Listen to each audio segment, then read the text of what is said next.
Hi clients. I wanted to make this video for you because the subject matter is really important.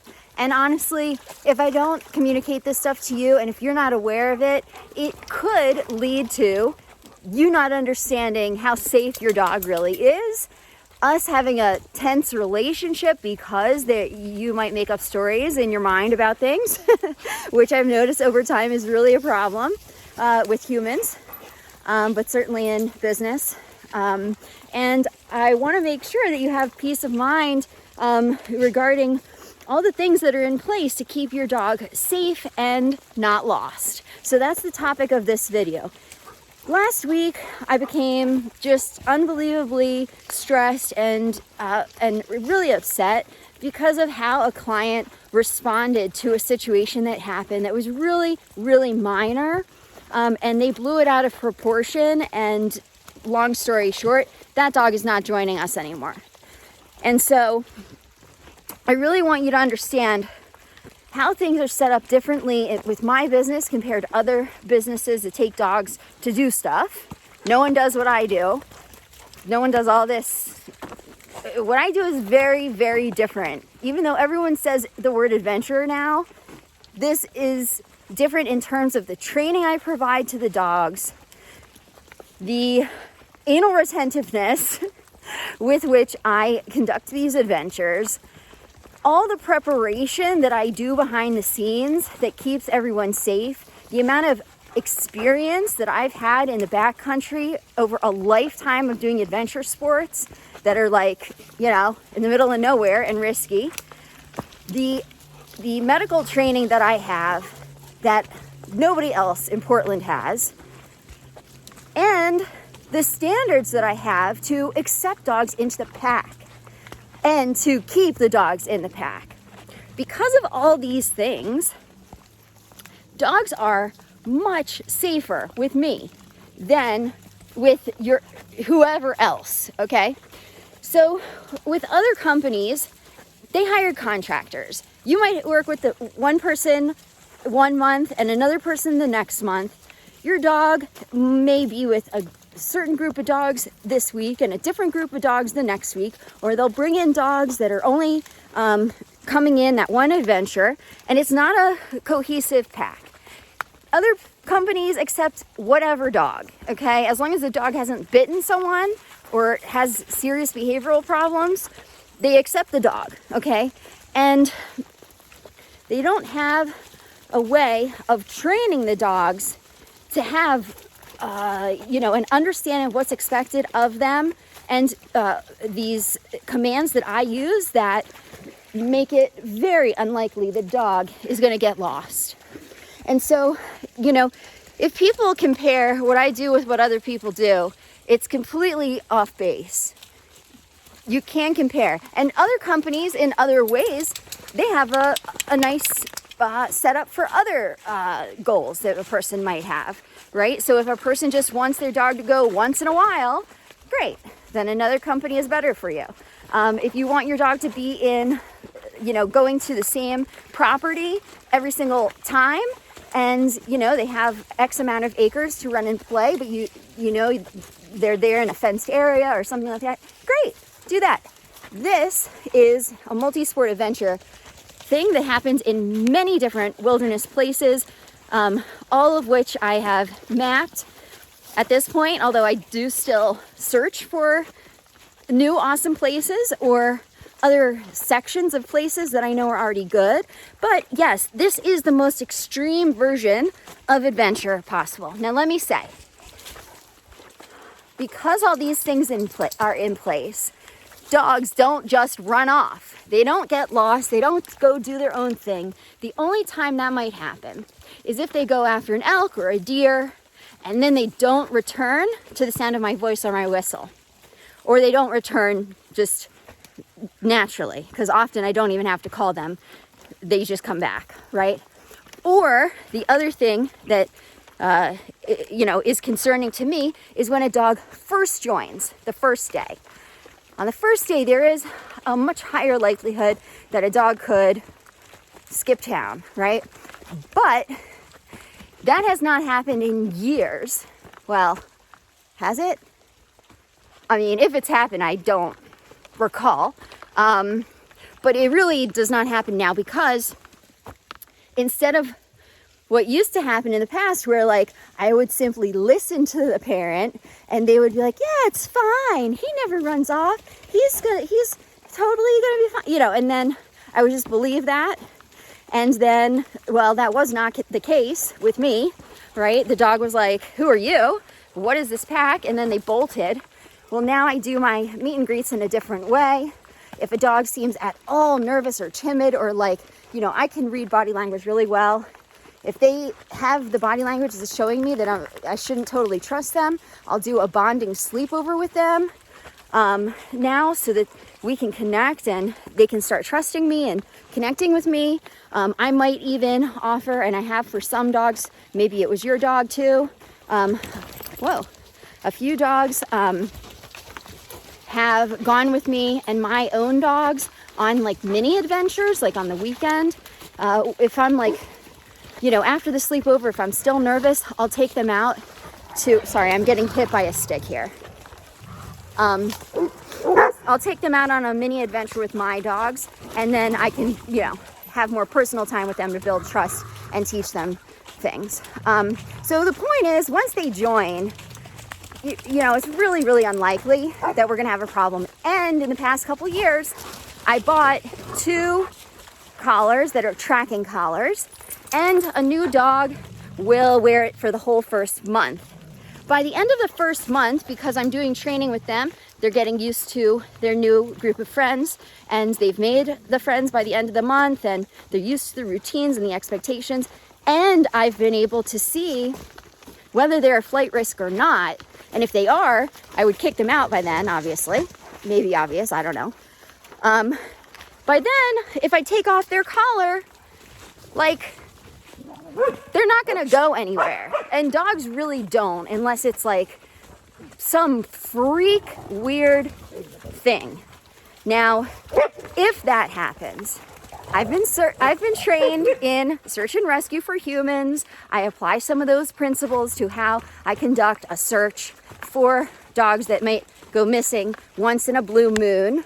But what I've found is, if I'm calling them and looking for them, and I do things in a very specific order of like going back on the same trail that we just have been on, whether to go ahead or back to where we've already been.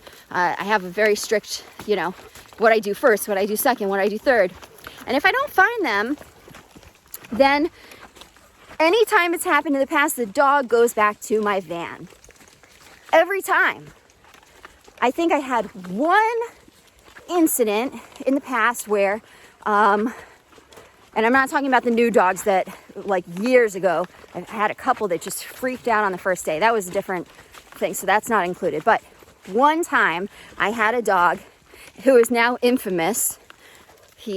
Long story, I won't name him, but anyway, he went to a neighboring farm near, you know, the location where we were, and he was following this farmer's dog who was in heat for like 4 freaking hours, and he could hear me calling him the entire time, but he just wouldn't stop following this dog.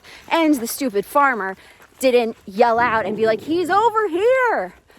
I mean, the whole thing was stupid. But the point is, other than that, every other time the dog has gone to the van, they just wait for me there.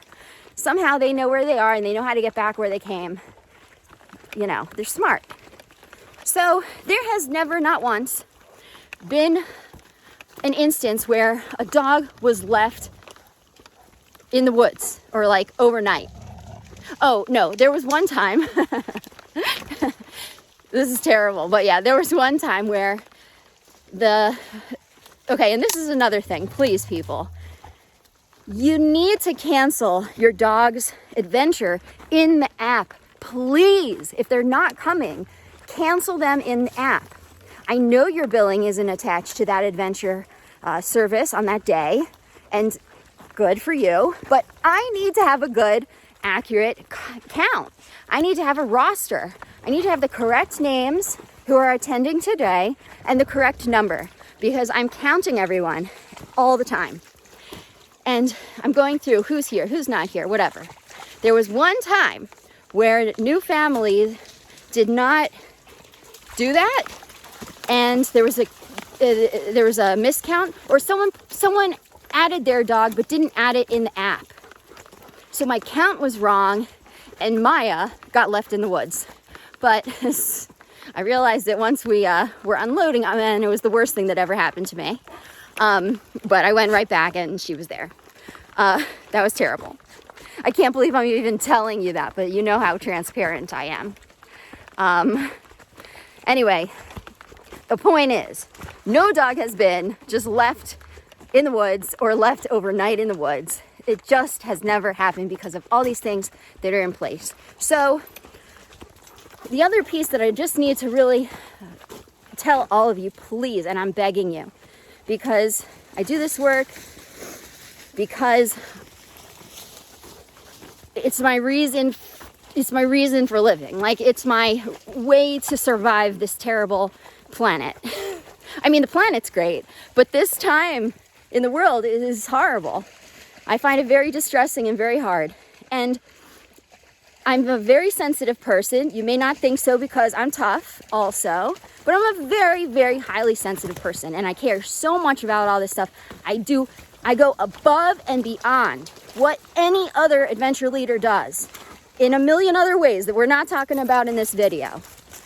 And if people are mean and they make up stories in their head, or they don't read all the client handbook or read the waivers, or just like I put out information to communicate with you guys so we're on the same page about things, and a lot of people, I get it, are just too busy and they ignore pretty much everything I send them. But that leads to misunderstanding and a incorrect perception. And so this family last week, that's what went on with them. And unfortunately, I knew from the beginning they're the type that's just too busy. They're not reading anything that's available, and they're just on a different planet. So then, when I tell them something, they blow it out of proportion and they make up a story, and they don't know the whole background of how this is safe and all that stuff. So please just stay on the same page with me for your benefit, so you don't have a heart attack if anything ever happens.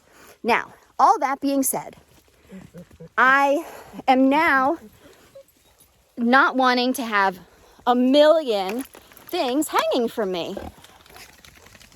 Now, trackers and e-collars are two different things. Trackers are to see where your dog is, so I can see on a map where the dogs are when they're wearing this collar. I have a couple clients who have bought their own tracker collar, and those are through Garmin. They need to be paired with the Alpha 200i.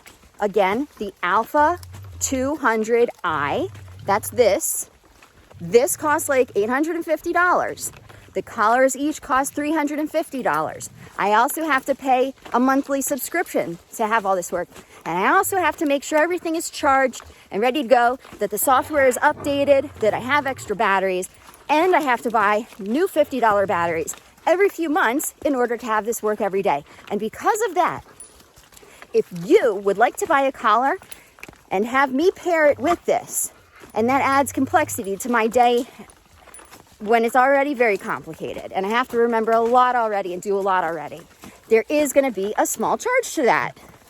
Hopefully for obvious reasons, but some people just don't value my energy and effort to offer services, additional services like that. So that's why, if you want the peace of mind of having your dog tracked every adventure, you are more than welcome to do it. But I do not have the money. I'm still paying off our van. I put tons of money into this business, so much so that it really, frankly, is a detriment in my personal life. And so I can't buy these expensive collars for everyone, nor do I think it's necessary, as I've explained. But if you would like it, please buy it yourself. Let me know. I'll pair it with this and I'll turn it on every time. So I'm not saying you can't do it, not at all. I've always had the same offer. And lastly, with the e-collars, it's just that the standards for acceptance have always been like, your dog can join Wild Pup if they meet these requirements. And if they don't, they can't come in the first place, or I will kick them out. Because these things, you know, you have to understand. This way! You have to understand. In a pack scenario, anything that happens, like if you don't care that your dog runs at a stranger and barks at them, that's your problem. Like, deal with it on your own. But you cannot imagine the stress of 10, 12, whatever amount of dogs then being influenced by another dog who is running and barking at an individual, a stranger, and then everyone else goes with them, because that's how it works in a pack situation. So, it's true. Your dog needs to be trained with all the basic requirements all the time, and I can't be responsible to do that for everyone. If I've said and made the exception that if your dog has a problem with these things, I've offered to use their e-collars.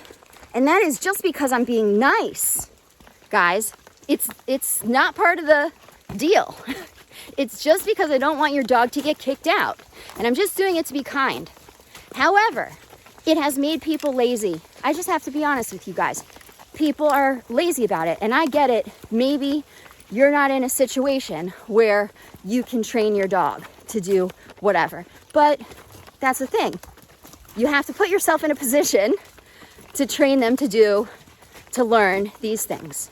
Or you can hire a trainer, or hire a behaviorist, or enroll your dog in Pup Scouts Academy that I offered starting in September, and that in the future I'll probably do again if I have good enrollment. So I just want to make all that clear. I offer things because you pull at my heartstrings, the dogs pull at my heartstrings. I don't want to kick anyone out, and I've just offered it to be kind. The thing is, people have just taken advantage of that, and also assumed it as a thing that they are owed, and that's not the case. So I think that's really everything I need to share. Certainly, I don't mean to be negative at all.